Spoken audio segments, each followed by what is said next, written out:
The death of Emmaus and reaction from the Lebialem community, particularly Lebang, is a true indication of the tight connection of the Lebialem people to the Foculare movement. Emmaus succeeded Kera Lubish Mafondem, the founder of the Foculare movement. After the transition of Kera on March 2008, Emmaus made her next of kin, and the relationship with the Lebialem people has continued till date. On June of 2024, a delegation of Lebialem people, led by His Majesty the Fon of Fontaine, and professors went to Rome and held a discussion about the integration of Our Lady Seat of Wisdom College into a technical university, which will give Lebialem youth more opportunity to be trained in their homeland and develop skills to transform their own home community without having to travel to other places. Of course, the significance of the university education cannot be overemphasized. To show a strong solidarity to the movement, the Fon of Fontaine flew from Cameroon to Rome and attended the funeral of Emmaus, the successor of Kera Lubish.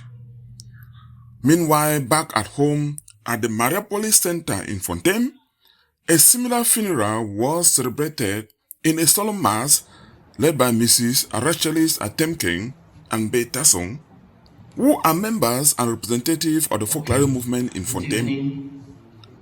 We salute all man for church. We Tamwana, everyone one by one, for come, for condole with we, the Foculare movement. We lost the former president, ex-president, Emmaus. We'll be very happy for Sise as we cry.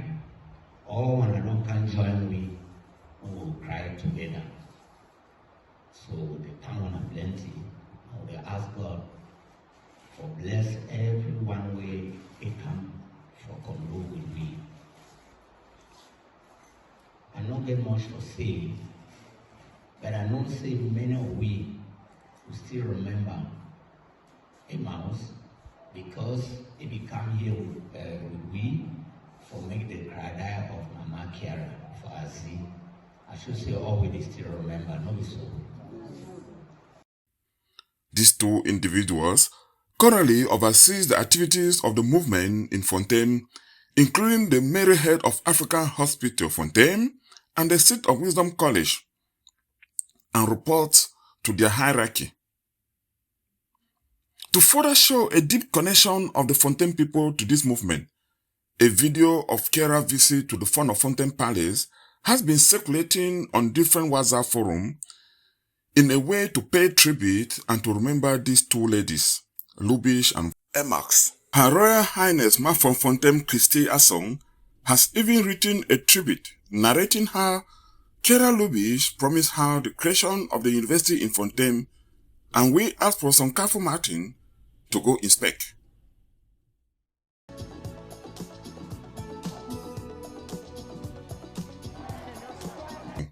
It is very important to highlight some of the deep connection of Lebang and Lebialem people to the Foculare movement. The reasons the Lebialem community worldwide were very agitated when Bishop Abangalo of Manfred Diocese wrote to Emmaus to take over the management of Seat of Wisdom College. Dear viewers, dear listeners, the attempt by the bishop was like taking away fufu and bekang from a Banwa man. The new president of the Kudu National later sent out a communique asking the community to stop any discussion relating to this matter. Did Barrister Nkea Emmanuel understand the deep connection of the Lebang people to the Foculare movement before asking people not to talk again in public? It has been more than 2 weeks when that communique was sent out. However, the public is still waiting to hear the matter, to know how the matter has been resolved, and we would like to hear from Barrister Nkea Emmanuel, on this very important subject. Dear viewers, it is also important to note that the next of kin, the new president of the Foculare Movement, Margaret Karam, is already performing her duty, and we hope His Majesty will continue to strengthen good relationship with her and other Lebang elites. One of the biggest questions still in the mind of many is, what about the university that was promised? And the prayer of many is that the takeover crisis should not kill the university process. Enes Kumba for Gaza Media.